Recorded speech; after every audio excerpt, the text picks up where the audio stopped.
गेले 15 दिवस कोल्हापूर जिल्ह्यामध्ये ठिकठिकाणी तालुका स्तरावरती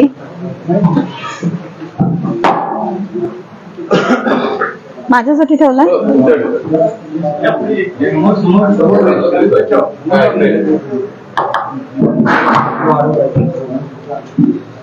गेले 15 दिवस तालुका स्तरावरती ठिकठिकाणी कोल्हापूर जिल्ह्यामध्ये दूध उत्पादक शेतकरी आंदोलन करतायत. जो गोकुळचा निर्णय आहे की गाय खरेदी दरात 2 रुपये कपात केलेली आहे, तर ती कपात करू नये, आहे तसा दर द्यावा, याच्यासाठी ही आंदोलनं ठिकठिकाणी चाललेली आहेत. 15 दिवस या सगळ्या गोष्टींच्या मध्ये मी इंटरफिअर केला नाही, मी मध्यस्थी कुठल्या गोष्टीमध्ये केली नाही. काल आमची बोर्ड मीटिंग होती. जर मी या सगळ्यामध्ये मध्यस्थी केली असती किंवा या 15 दिवसात मी काही याची भूमिका माझी घेतली असती या सगळ्या त्यांच्या आंदोलनाच्या दरम्यान, तर त्याला एक वेगळं राजकीय वळण लागलं असतं आणि ते मला नको होतं. हा शेतकरी उत्पादकाचा प्रश्न आहे, तो पोट तिडकीने मांडत होता आणि याला कुठेही आपल्या राजकारणामुळं त्रास होऊ नये आणि म्हणून कुठेतरी ही माझी भूमिका होती की 15 दिवस आपण शांतपणे बघू, येणाऱ्या पुढच्या बोर्ड मीटिंग मध्ये हा विषय मांडू, सत्ताधाऱ्यांशी चर्चा करू, याच्यावरती काहीतरी तोडगा काढूयात, म्हणून मी 15 दिवस शांत होते. काल आमची बोर्ड मीटिंग झाली. या बोर्ड मीटिंग मध्ये या दराबाबत बराच वेळ चर्चा झाली. सगळे मुद्दे म्हणजे मला वाटत होते महत्वाचे आम्ही मांडले तिथे.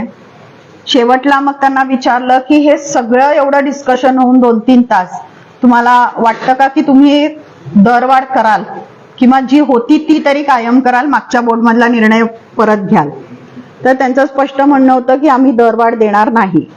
हे मी त्यांना एवढ्यासाठी विचारलं की मला तुमची भूमिका स्पष्टपणे कळाली तर मला माझी भूमिका स्पष्ट करता येईल लोकांच्या समोर, आणि म्हणून आजची ही पत्रकार परिषद आहे.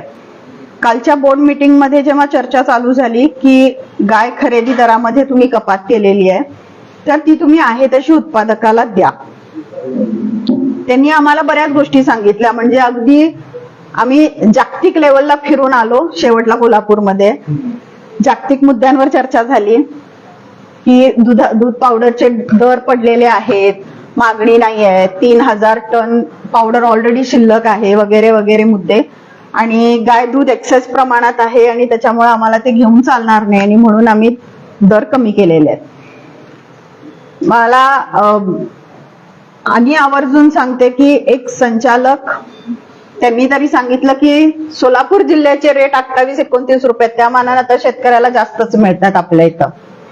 आणि मला खरोखर हसू आलं त्या विधानावरती. मी म्हटलं तुम्ही सोलापूर आणि कोल्हापूरचं कंपॅरिझनच कशाला करताय? सगळ्यात पहिली गोष्ट तर हा दूध संघ कोल्हापूर जिल्ह्यातल्या शेतकरी उत्पादकांचा संघ आहे, त्यांच्या हक्काचा संघ आहे, कोल्हापुरातला हा संघ आहे. दुसरी गोष्ट, कोल्हापूर जिल्हा हा सगळ्या प्रकारे सधन आहे आणि तुम्ही अशा दुसऱ्या परत जिल्ह्याचं कंपॅरिझन कोल्हापूरच्या रेटशी करू नका. बाहेरून जे कार्यक्षेत्राबाहेरच्या बीएमसी मधून जे दूध उचललं जातं, गाईचं दूध घेतलं जातं, त्या दुधावरती काहीतरी निर्बंध आणा, त्याच्यामध्ये कपात करा, बंद करा जर पर्याय नसेल तर. हा सुद्धा एक पर्याय मांडून बघितला आम्ही. पण जिल्ह्यातल्या उत्पादकांचं दर जो आहे तो ठेवा, बाहेरच्या दुधामध्ये कमी जास्त करा. तर त्यांनी मला सांगितलं की ही अशी पॉलिसी करता येणार नाही. मी म्हटलं तुम्हाला ड्युअल पॉलिसी करावी लागेल, जिल्ह्यातल्या शेतकऱ्यांना आपल्याला आज दर द्यायला पाहिजे. तेव्हा त्यांनी सांगितलं असं काही करता येणार नाही म्हणून. तेव्हा मला त्यांना आवर्जून आज आपल्या माध्यमातून आठवण करून द्यायची की उत्तरच्या निवडणुकीच्या वेळेस असं झालं होतं, जेव्हा विक्रीचे दर वाढवले होते गाई आणि म्हशीच्या दुधाचे, तेव्हा त्यांनी पुण्या मुंबईचे दर वाढवले होते आणि कोल्हापूर जिल्ह्यातले दर उत्तरची निवडणूक झाल्यानंतर 1 महिन्याने वाढवले होते. ही त्यांनी ती पॉलिसी इलेक्शन पुरती ठेवली होती. हीच पॉलिसी आपण कायमस्वरूपी पण ठेवू शकतो की कोल्हापूर मध्ये आम्हाला जेवढं दूध उपलब्ध होतंय, जेवढे आमचे उत्पादक शेतकरी आहेत त्यांच्याकडनं पहिला पूर्ण साठा घ्यायचा आणि जर जरूरत असेल तरच बाहेरचं दूध घ्यायचं. हाच विषय मी जनरल बॉडीमध्ये सुद्धा मांडला होता. जनरल बॉडीमध्ये विचारण्याचा प्रयत्न केला होता. त्याच्या आधी जी पत्रकार परिषद घेतली त्याच्यामध्ये मी आकडेवारी सुद्धा दाखवली होती की बाहेरच्या परत जिल्ह्यातनं आपण किती दूध घेतोय, आपल्या जिल्ह्यातलं दूध घटतंय, आपल्या जिल्ह्यातले लोक आपल्याकडे दूध घालेनात, आपण बाहेरनं इतकं कोटीचं दूध विकत घ्यायला लागलेलो आहे. तिथे कुठेतरी बंदी करा. आणि आज तुम्ही 1 महिन्यानंतर सांगताय की दूध एक्सेस व्हायला लागलेलं आहे म्हणून, पण बाहेरच्या परजिल्ह्याच्या जे दूध येते त्याच्यावरती तुम्ही काहीच उपाययोजना करत नाहीये. म्हणजे अजून जनरल बॉडीहून 1-1.5 महिना सुद्धा झाला नसेल तोपर्यंत त्यांनी ही गोष्ट मात्र खरी केली की बाहेरच्या दुधावरती आमचं चालतंय आणि जिल्ह्यातल्या दूध उत्पादकांनी आम्हाला दूध नाही घातलं तरी चालेल. ओव्हरऑल त्यांचा बोलण्याचा सूर असा होता की फार फार तर अजून 1-2 महिने दंगा करतील, त्याच्यानंतर जातील कुठं, शेवटी तर इथंच दूध घालतील. तर मला ही गोष्ट पटली नाही, कारण जर ते मागचा विचार करून असं बोलत असतील तर मागच्या वेळेस सिच्युएशन वेगळ्या होत्या, परिस्थिती वेगळी होती. आता तशी परिस्थिती राहिलेली नाहीये. पर्याय भरपूर उपलब्ध झालेले आहेत. आज शेतकरी उत्पादक तुमच्याकडे खूप आशेने बघतोय, कारण मी जसं म्हणते दरवेळेस की गोकुळ बद्दल शेतकऱ्याला आत्मीयता आहे. आपला संघ आहे, आपल्या जिल्ह्यातला संघ आहे, तो त्याच्या सुद्धा कष्टामुळे उभं राहिलेला आहे. आपण जेव्हा नेहमी म्हणतो की उत्पादक खरा मालक आहे, तर त्याला त्याच्याबद्दल आत्मीयता असणं सुद्धा स्वाभाविक आहे. आणि म्हणून आज त्यांचा हट्ट तुमच्याकडे आहे. बाकीच्या संघांनी किंवा संस्थांनी दर कमी केले म्हणून ती तिथे जाऊन आंदोलनं करणार नाहीयेत, पण ती हक्काने तुमच्याकडे मागणार आहे, कारण इतके वर्ष ती तुमची लॉयलिस्ट आहेत आणि म्हणून ती तुमच्याकडे मागतात. आणि तुम्ही सपशेल जर त्यांच्याकडे दुर्लक्ष करत असाल तरी खूप खेदजनक बाब आहे. आणि म्हणून मला असं वाटलं की आज आपल्या माध्यमातून लोकांच्या पर्यंत जास्तीत जास्त पोहोचून मला हे सांगायचंय की आज जे काही भूमिका ही लोक घेणार आहेत, जे काही शेतकरी उत्पादक जी भूमिका घेतील त्या भूमिकेत मी त्यांच्यासोबत राहणार आहे. संचालकांच्या सोबत, सत्ताधाऱ्यांच्या सोबत मी नाही, मी माझ्या दूध उत्पादकांच्या सोबत राहणार आहे, कारण त्यांची मागणी ही रास्त आहे. आज शक्य आहे गोकुळला त्यांचा आहे तसं 2 रुपये दर ठेवणं. दूध दर कपात करण्याची गोकुळला आजही गरज नाही. जरी त्यांनी किती सांगितलं की जागतिक बाजारपेठेमध्ये असं चाललेलं आहे तसं चाललेलं आहे, नाही. गोकुळची लाईनच मुळात वेगळी आहे. गोकुळ फुल लिक्विड सेलिंग मध्ये आहे, त्याच्यामुळे इतर दूध संघांशी आपली तुलना करू नये. दूध संघाने आहे तसा उत्पादकाला रेट द्यावा या मताची मी आजही आहे. कालही मी त्यांना हे एक्सप्लेन केलेलं आहे. राहिली गोष्ट गाय दुधाची मागणी नाहीये किंवा त्यांचं जे 3000 टन पावडर शिल्लक राहिलेली आहे, याचा अर्थ मार्केटिंग मध्ये ते कमी पडतात. उत्पादकाचा दोष नाहीये. तुम्ही मार्केटिंग स्ट्रॅटेजीज वाढवा, याच्यामध्ये तुमची इनएफिशियन्सी दिसून येते. जर मार्केटमध्ये तुम्हाला मागणी नाहीये तर तुम्ही त्याच्यावरती काम केलं पाहिजे, ना की शेतकऱ्याच्या हक्काचे 2 रुपये तुम्ही त्याच्याकडनं काढून घेतले पाहिजेत. एक तर शेतकऱ्याचे पैसे तुम्ही कमी केलात, पण तुम्ही विक्री दर कमी केलेला नाहीये 2 रुपयांनी. यापूर्वी असं कधीही झालं नव्हतं. उत्पादकाला माहिती आहे की मार्केटमधला विक्रीचा रेट कमी झाला तर ऑटोमॅटिकली आपल्याला पैसे कमी मिळतात आणि हे उत्पादकाला सुद्धा मान्य होतं. त्यामुळे जेव्हा जेव्हा विक्रीचा रेट मार्केटमधला कमी होईल तेव्हा शेतकऱ्याला 1 रुपया, 1.5 रुपये, 2 रुपये काही कमी होत होते तर ते त्यांना मान्य होतं. पण आता तसंही नाहीये. खरेदी दर कमी केलाय पण विक्रीचा दर आहे तो आहे. त्यातनं पण तुम्ही जो विक्री करून जे 2 रुपये मिळणार त्यातले 1.5 रुपये तुम्ही म्हशीच्या उत्पादकाला देणार. ही प्राइसिंग पॉलिसी सुद्धा रॉंग आहे. तुम्ही गाईच्या फायद्याचे पैसे तुम्ही म्हशीच्या उत्पादकाला देताय. बरं, असं करून सुद्धा तुमचं म्हशीचं दूध वाढतंय का? म्हशीचं दूध गेले कित्येक वर्ष स्टॅग्नंट आहे, त्याच्यावरती वाढणार नाही हे त्यांनाही माहिती आहे. गाय घेणं आज शेतकऱ्याला परवडतं. गाईचा भाकडकाळ कमी आहे, सगळ्यांना माहिती आहे. त्याच्यामुळं गायचं दूध इथून पुढे जास्त येणारच आहे. त्याच्यावरती काहीतरी पॉलिसी करा, त्याच्यावरती काहीतरी धोरणात्मक निर्णय घ्या. असं गृहीत धरा की आता हे म्हशीचं दूध आहे हे काही जिल्ह्यांमध्येच आहे, बाकी जर तुम्ही संपूर्ण राज्यात बघितला तर जास्तीत जास्त गाईचंच दूध खपलं जातं. आणि गेल्या मागच्या 1-2 वर्षामध्ये जी तुम्ही दरवाढ दिली, 11 रुपये दरवाढ म्हशीला, 10 रुपये गाईला, त्याच्यामुळे लोकांना अपेक्षा वाढल्या. लोकांनी त्या प्रमाणात गाई खरेदी केली, कर्ज प्रकरणं केली, कर्जानी जनावरं खरेदी केली. आणि आज जर तुम्ही इतका रेट खाली ढासळत असाल तर त्यांचा आर्थिक प्रपंच पूर्ण बिघडायला लागलेला आहे. एक तर तुम्ही एकीकडे म्हणायचं की कोणी या धंद्यात येऊ पाहत नाहीयेत नवीन लोक. आता नवीन लोक कर्ज घेऊन या धंद्यात आलीत तर तुम्ही त्यांचा रेटही तुम्ही त्यांना चांगला देत नाही. तर तुम्ही कारण काय सांगता? जागतिक मंदी. तुम्ही कारण काय सांगता? अमूलनी रेट कमी केलेत. नाहीये. अमूलचं जे काही लाईन आहे, प्रॉडक्ट लाईन आहे, मार्केटिंग लाईन आहे किंवा प्रोडक्शन लाईन आहे, ती गोकुळपेक्षा वेगळी आहे. अमूल 50% प्रॉडक्ट मध्ये आहे, 50% लिक्विड मध्ये आहे, वेरॅज गोकुळ आपला 95% लिक्विड मध्ये आहे. त्याच्यामुळं रोजचा रोखीचा व्यवहार आहे तुमचा आणि तुम्हाला उत्पादकाला पैसे देणं परवडतं. पर्याय उपलब्ध आहेत, फक्त ते तुम्हाला स्वीकारायचे नाही आहेत. कारण का तुमचे जे अनावश्यक खर्च आहेत तिथे तुम्हाला कुठेही कमी करायचं नाहीये. म्हणजे एवढं तुम्ही सांगता की मार्केट डाऊन आहे, परवडत नाही आहे, संघ तोट्यात चाललेला आहे, हे तुम्ही कुठेतरी एका दृष्टीने कबूल करताय.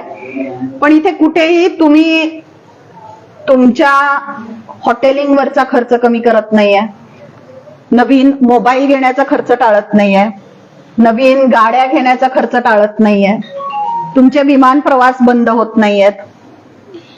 महागाई वाढली आहे, तोट्यात गोकुळ चाललंय म्हणून एमडीचा पगार कमी होतोय का?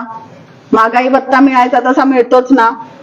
म्हणजे हे सगळं जे काय आहे ते तुमच्या अकार्यक्षमतेमुळे आहे. तुमची आज घडी बसेना, तुमचा आज काय म्हणतात त्याला, ताळेबंद तुमचा आज जुळे ना कुठेतरी, ही तुमची इनएफिशियन्सी आहे, ही अकार्यक्षमता तुमची आहे. त्याच्यावरती काम केलं पाहिजे. उत्पादकाचे 2 रुपये कमी करून काय तुम्ही फार मोठा ताजमहल बांधणार आहे अशातला भाग नाही आहे. तुम्ही आहे तर त्याला दर दिला पाहिजे, तुम्ही तो देऊ शकता याचा कुठेतरी अभ्यास करा. जर तुम्हाला खरंच वाटत असेल की दूध उत्पादक आपल्याला महत्वाचं आहे, त्याच्यामुळं संस्था आहेत आणि संस्थांच्यामुळं संघ टिकून आहे, तर हे परस्पर अवलंबी सगळ्या संस्था आहेत. आणि याच्यासाठी तुम्ही किमान, मला असं वाटतं की या 15 दिवसांची आंदोलनं चालली होती तर या लोकांना बोलवून घेऊन किमान त्यांच्याशी बोलणं करायला हवं होतं. त्यांना काय हवं आहे, काय नको आहे, काय अडचणी आहेत, त्यातनं मार्ग कसा काढू शकतो हे सांगायला हवं होतं. या मताची मी आहे की बोलून मार्ग निघतात, पण त्यातलं त्यांनी काहीही दाखवलं नाही. उलट ते म्हणतात की ते कुठे जाणार नाही, शेवटला आपल्याकडेच घालतील दूध. तर या भ्रमात गोकुळनी राहू नये.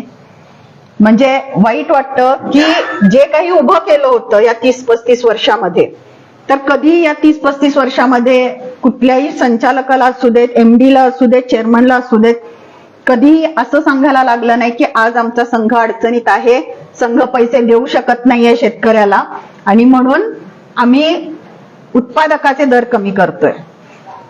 आणि मला वाटतं हाच 30 ते 35 वर्षाचा हिशोब आहे माझ्या माहितीनुसार, किंवा मला जे वाटते की 30-35 वर्षात आम्ही काय केलं हे जर कोणी विचारलं तर मी त्यांना हेच सांगेन की गेल्या 30-35 वर्षात आम्हाला कधीही लोकांच्या समोर येऊन सांगावं लागलं नाही की संघ तोट्यात चाललेला आहे आणि शेतकऱ्याचे पैसे कमी करतोय. मला आपल्या सर्वांच्या माध्यमातून पुन्हा एकदा सगळ्यांना विनंती करायची आहे की या गरीब शेतकऱ्यांचा विचार करा. आपल्याला बोलायला, भांडायला आयुष्य आहे, आपण बोलू शकतो, सांगू शकतो, पण ज्या शेतकऱ्याच्या घरामध्ये 2-4 रुपयांनी रोजचा फरक पडतो त्याला माहिती आहे त्याच्या प्रपंचाची घडी तो कसा घालत असतो. त्याच्यामुळं आपण सर्वांनी मिळून ह्यातून तोडगा काढणं गरजेचं आहे. मला या माध्यमातनं, जसं मी तुम्हाला मगाशी सांगितलं की मी उत्पादकांच्या सोबत आहे, इथून पुढे राहणार आहे, माझी भूमिका स्पष्ट आहे. त्यांच्यापैकी मी एक नाही तर इथून पुढे उत्पादकांनी मला त्यांच्यापैकी एक समजावं. जेवढी काही मदत लागेल ती त्यांना करायला मी तयार आहे, त्यांच्या वतीनं मी उभी राहायला तयार आहे. फक्त मी या मताची आहे की त्यांना त्यांचा हक्क मिळाला पाहिजे. तुम्ही त्यांना दुसरा पर्याय सुचवू इच्छित आहात का? तर ते ऐकायलाच तयार नाही आहेत. आंदोलन झालीत, आतापर्यंत गोकुळची तोडफोडीचे आंदोलन कधी झाली नाही, कार्यालय तोडायची. आता कोल्हापूर जिल्ह्यात तेही बघायला मिळालेलं आहे. नाही, हे मी माझ्या उत्पादकांना हेही सांगते की आपण तोडफोड वगैरे नाही करायची आहे. शेवटी हा संघ आपला आहे, पण म्हणजे या माध्यमातून मी ते सांगते की आपण अशा पद्धतीने आपला आक्रोश नको व्यक्त करायला, कारण संघ आपला आहे, संघाची मालमत्ता आपली आहे. उद्या परत असं नको व्हायला की त्या दुरुस्तीला खर्च झाला म्हणून आणि त्याचे 2 रुपये कमी करतील. म्हणजे हा विनोदाचा भाग वेगळा, पण आपली संस्था आहे, आपण त्यांच्याकडनं हक्कानी भांडून मागून घेऊया, काही हरकत नाही, पण संघाच्या मालमत्तेचं नुकसान नको करायला. पर्याय काय सुचवा शेवटी द्यायला तयार नाही 2 रुपये, तर पर्याय काय करायचं? नाही, काल आम्ही पण भरपूर चर्चा केली, पण ते अजिबातच ऐकायला तयार नाहीयेत. त्याच्यामुळे आता मी जो काही निर्णय आहे तो उत्पादकांवरती सोडणार आहे. जे काही उत्पादक निर्णय घेतील त्यांच्या सोबत मी राहील. तुम्ही सांगा की आता सध्या बाहेर तू जाता येते, काय बाहेर तू किती कोल्हापूर आता त्यांनी काल मी तसा विभागणी विचारली कोल्हापूर जिल्ह्यातलं मला सांगा किती गाय दूध कलेक्ट होत आणि तुम्ही बाहेरनं किती घेताय, तर त्यांनी सांगितलं माझ्याकडे आता बायफिकेशन नाहीये आणि मी तुम्हाला देतो म्हणून. तर ते काय मीटिंग होईपर्यंत तरी माझ्या हातात काही आलेलं नाही आणि आता त्यांनी डेली रिपोर्ट्स देणं सुद्धा बंद केलेलं आहे की रोजचं संकलन किती आहे हे सुद्धा आता संचालकांना द्यायचं नाहीये म्हणून मागच्याच वेळेस त्यांनी सांगितलेलं. त्यामुळे तर तोही रिपोर्ट येत नाहीये. पण एकंदरीत माझं म्हणणं येत होतं की बाहेरनं जे दूध घेतोय ते कमी करा. जर तुम्हाला असं वाटत असेल की जिल्ह्यात एक्सेस आहे, पहिल्या जिल्ह्यातलं दूध घ्या आणि मग आपण ते दूध नाहीतरी आपल्याला लागतं, आरसीएम मध्ये लागतं, तसंच विकतो आपण, प्रॉडक्ट्स बनवायला लागतं, इंटरनल युसेजसाठी बाय प्रॉडक्टसाठी लागतं, पावडर बनवतो आणि आपल्याकडचं जे गाईचं आणि म्हशीचं दुधाचं पावडर बनते, लोणी बनतं, हे सगळं एकदम चांगल्या क्वालिटीचं असतं इतर जिल्ह्यांच्या पेक्षा. त्याच्यामुळे आपले मार्केटमध्ये पावडर घ्यायला किंवा बटर घ्यायला कुठल्याही कंपन्या कायम तयार असतात क्वालिटीमुळे. की गोकुळ सोडून जिल्ह्याच्या कुठल्या देशाचा पावडर तयार करण्याचा प्लॅन आहे का? काय पावडर तयार करण्याचा प्लॅन आहे का? काही कल्पना नाही. तुम्हाला ऐकायला आले का? शेतकऱ्यांच्या वीज पाठीशी जाणार वगैरे सांगितलं, मग ते सगळ्या शेतकऱ्यांना एकत्र करून पुन्हा काय आंदोलनाची किंवा न्याय मिळवून देण्यासाठी असा टाइम बॉन्ड प्रोग्राम. हे बघा, आता त्यांना न्याय मिळवून द्यायचं तर तो गोकुळचा स्टेप असणार आहे पुढे. म्हणजे गोकुळने आता पाऊल उचललं पाहिजे की माझा शेतकरी आहे, माझा दूध उत्पादक आहे, इतके वर्ष तो मला दूध घालतोय आणि आज जर तो अडचणीत आहे तर मी त्याला मदत करणार, मी त्याच्या सोबत राहणार, हे गोकुळने पाऊल उचललं पाहिजे. त्या शेतकऱ्यांचा आवाज बनून मी लढू शकते. मी त्यांना म्हटलं की जे काही भूमिका घेतील इथून पुढे ते उत्पादक, त्यांच्या भूमिकेशी मी सहमत असणार आहे. जर त्यांनी ठरवलं उद्या नाहीच गोकुळला दूध घालायचं तो त्यांचा प्रश्न आहे. जर त्यांनी ठरवलं की चला ठीक आहे राहू दे घालायचं दूध, तरी मी त्यांच्या सोबत आहे. तुम्ही एक मुद्दा आपल्याला म्हणता की गोकुळ म्हणजे आता 3,000 टन वगैरे काहीतरी पावडर शिल्लक आहे आणि ती विकण्यामध्ये त्यांचं मार्केटिंग स्ट्रॅटेजी कमी पडते. तर तुमच्याकडे असे काही अशी वेगळी मार्केट स्ट्रॅटेजी आहे की ज्यामुळे ते विकलं जाईल? मी मार्केट स्ट्रॅटेजी सांगण्यापेक्षा त्यांनी आता मार्केटिंगला एक मला वाटतं जनरल मॅनेजर पोस्टला तुम्ही काही सुचवलं का? सुचवायला, म्हणजे मी तेच सांगते तुम्हाला, त्यांनी आता मार्केटिंग एक्सपर्ट घेतलेले आहेत जे आता मार्केटिंग बघणार आहेत. त्यांना जवळपास एमडीने एवढा पगार ठेवलाय. त्यांना सांगितलेलं आहे की 2 वर्षाच्या कंत्राटी बेसिसवरती आम्ही घेतलेला आहे. काल मी त्यांना विचारलं तर ते मला म्हटले. पण सांगण्याचा महत्वाचा मुद्दा हा आहे की जी व्यक्ती आज त्या पदावरती आहे ती व्यक्ती यापूर्वी गोकुळमध्ये काम करत होती. ती VRS घेऊन गेलेली आहे गोकुळमधनं, व्हॉलंटरी रिटायरमेंट घेतलेली आहे त्यांनी, सगळे गोल्डन बेनिफिट्स उचललेले आहेत संघाकडून, म्हणजे सगळे संस्थेचे पैसे घेऊन गेलेले आहे. आणि अशा व्यक्तीला परत त्यांनी या पदावरती ठेवलेला आहे ज्याचा ऑलरेडी परफॉर्मन्स सगळ्यांना माहिती आहे आधी कामावरती असताना कसा होता. 3-4 विभागामध्ये या व्यक्तीला रिक्रूट करून त्याचा परफॉर्मन्स बघितला होता, तो तेवढा समाधानकारक नव्हता. आणि तरीही या व्यक्तीला बॅकडोरनी एंट्री देऊन जर आज या पदावरती बसून जर एवढा पगार देत असतील आणि तरीही मार्केटिंगमध्ये तुम्ही जर फेल जात असाल तर हे चुकीचं आहे. मी स्ट्रॅटेजी त्यांना सांगणं की तुम्ही मार्केटिंगला काय केलं पाहिजे हा माझा मुद्दा नाहीये. आमचं डिस्कशन होतं बोर्डामध्ये, आम्ही विषय मांडतो, इतर संचालकही मांडत असतात माझ्यासोबत विषय. तुम्ही इम्प्लिमेंटेशन त्याचं किती करता हे महत्वाचं आहे. माझी स्ट्रॅटेजी सांगून ऐकणार आहेत का? मी सांगते स्ट्रॅटेजी. मी स्ट्रॅटेजी सांगून तुम्ही इम्प्लिमेंटेशन तर केलं पाहिजे. माझा मुद्दा कायम हाच असायचा की बोर्डामध्ये डिस्कशन झालं की बोर्डामध्ये तेवढीच माहिती दिली जाते, त्याच्यापेक्षा जास्त माहिती हवी असेल जर तुम्ही पत्र दिले तर तुम्हाला ती माहिती उपलब्ध करून दिली जात नाही. जे काय विचारायचं बोर्डातच विचारायचं, बोर्डातच उत्तरं घ्यायची, एक्स्ट्रा तुम्हाला काहीही मिळणार नाही. बट तिथं तुम्ही मुद्दे मांडले, तुम्ही विरोध केला तर प्रोसिडिंगला घेतलं जात नाही. मी कधी आजपर्यंत असं म्हटलेलं नाही की बोर्डात चर्चा होत नाही. मी कायम म्हणते की बोर्डात हा विषय मांडलेला आहे, बोर्डात चर्चा झालेली आहे. माझा आक्षेप याच गोष्टीवरती असतो की ते कधी प्रोसिडिंग मध्ये ओढलं जात नाही आणि कधी इम्प्लिमेंटेशन केलं जात नाही. की आपल्याला धोका आहे हे विरोधक सांगतोय तर तुम्ही थोडा तरी ऐका ना त्या विरोधकाचं, काहीतरी इम्प्लिमेंटेशन करा. मार्केटिंग असोसिएट पदावर 2 माणसं घेतली, त्यांनी अनेक संस्था मिळवूनच चालली.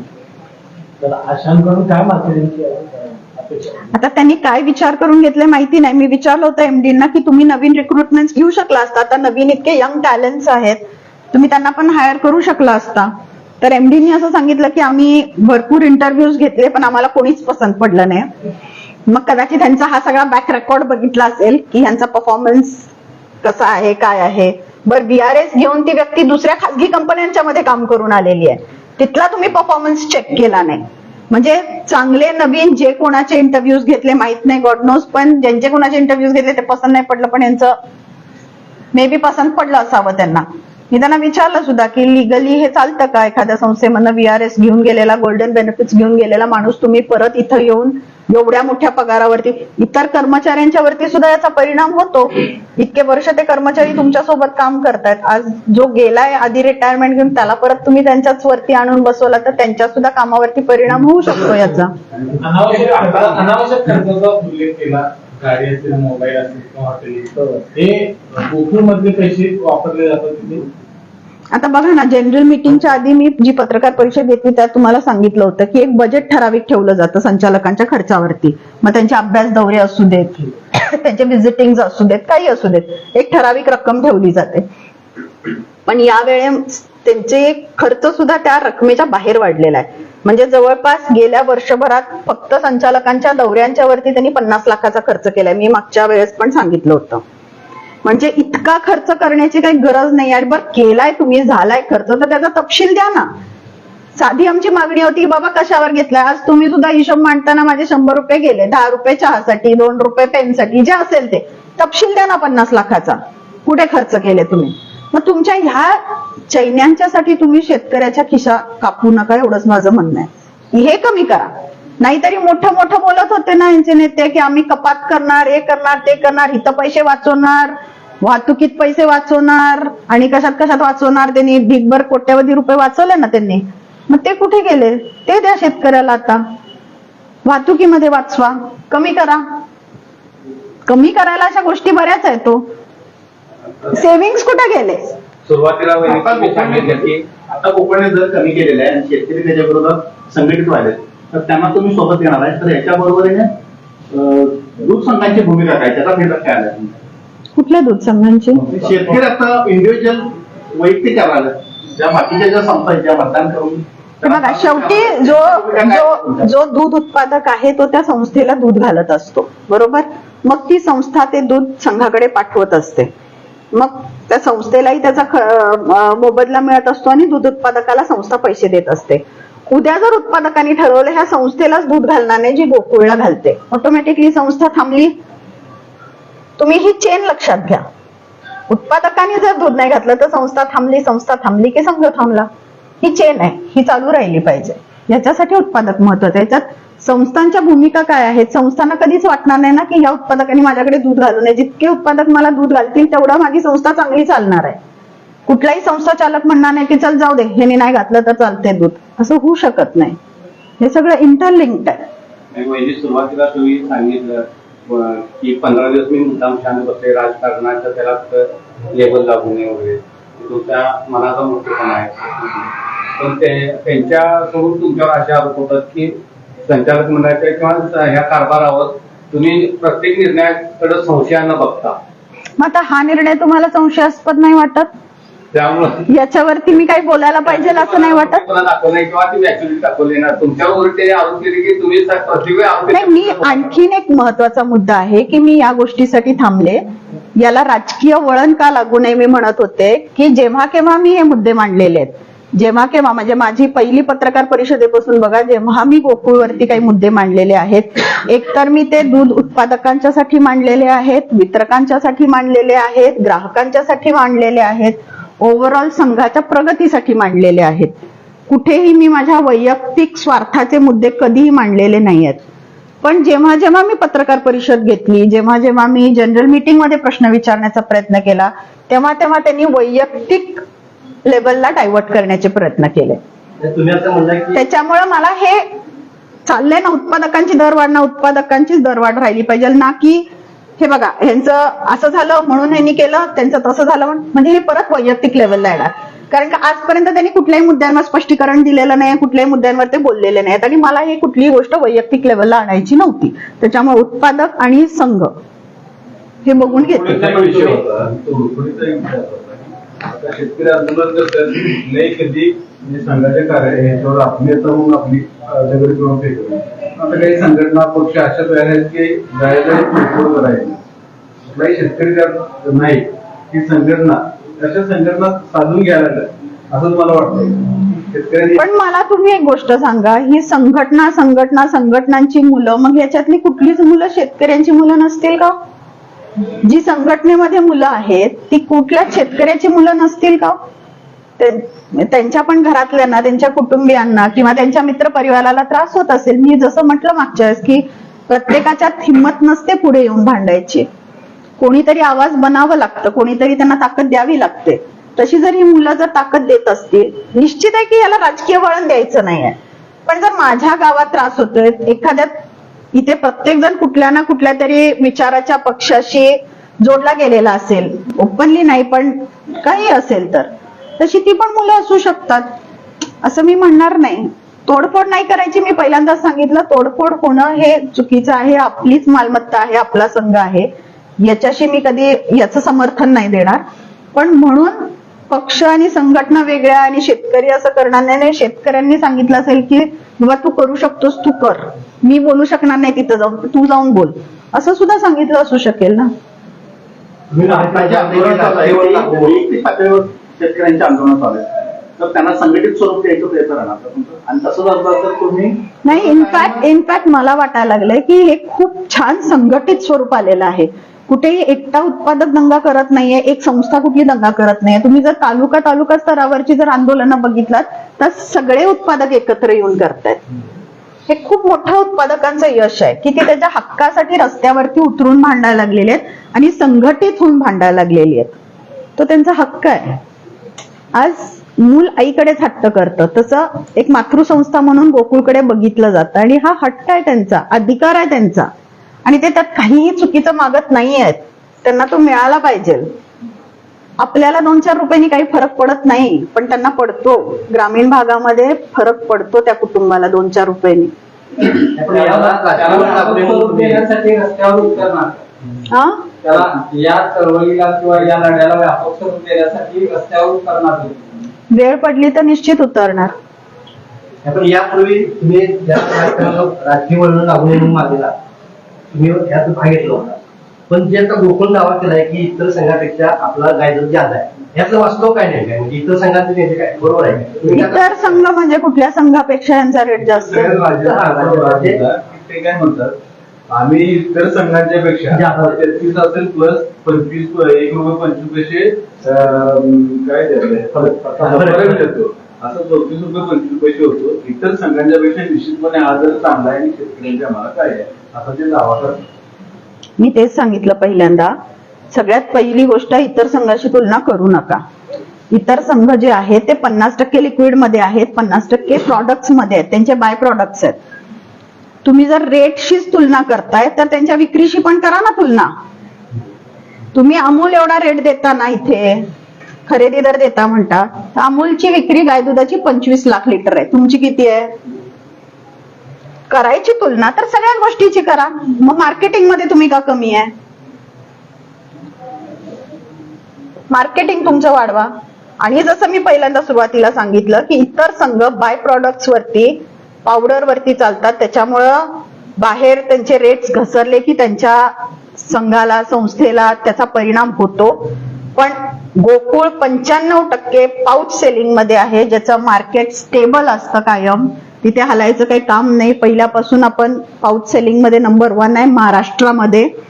तर मला असं वाटतंय की आपला जो रोखीचा व्यवहार आहे त्याच्यामुळे आपल्याला पैशाचं पण काही कमतरता राहत नाही. आणि त्याच्यामुळे इतर संघाची तुलना न करता आपण काय आहोत, आपलं मार्केट स्ट्रॅटेजी काय असली पाहिजे आणि आपलं मार्केटमधलं स्थान काय आहे ह्याचा अभ्यास करून तुम्ही रेट द्या उत्पादकाला. गोकुळमध्ये दर कपात करायची काही आपल्या सत्ताधाऱ्यांची वेळ आहे. मागे सुद्धा झालेलं होतं आणि त्यावेळी पण असंच परिस्थिती होती की पावडरचे साठे वाढलेले आहेत, त्याच्यामुळे दर कपात करायला लागते. मी तुम्हाला तेच म्हटलं, नाही दुजाभाव नाही करत आहे.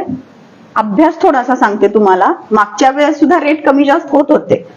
पहिल्यांदाच मी सांगितलं, उत्पादकाला केव्हा मान्य होतं ते, जर विक्रीचे रेट कमी झाले तर. तुम्ही आज विक्रीचे रेट तेवढेच ठेवलेत आणि फक्त खरेदीचा दर कमी केलाय. ज्या वेळेचं तुम्ही बोलताय, ज्या सालाचं तुम्ही बोलताय, मला माहिती नाही तुम्ही नक्की कुठल्या सालाचं बोलताय, पण तुम्हाला मी आवर्जून सांगते की आजपर्यंत असं झालेलं नाही की खरेदीचा दर तेवढाच ठेवलाय आणि विक्रीचा दर तेवढाच ठेवलाय आणि खरेदीचा दर कमी केलाय. मार्केटमध्ये फ्लक्च्युएशन होत असतं. रेट कमी झाला की खाली सुद्धा रेट कमी होत असतं, हे मान्य आहे.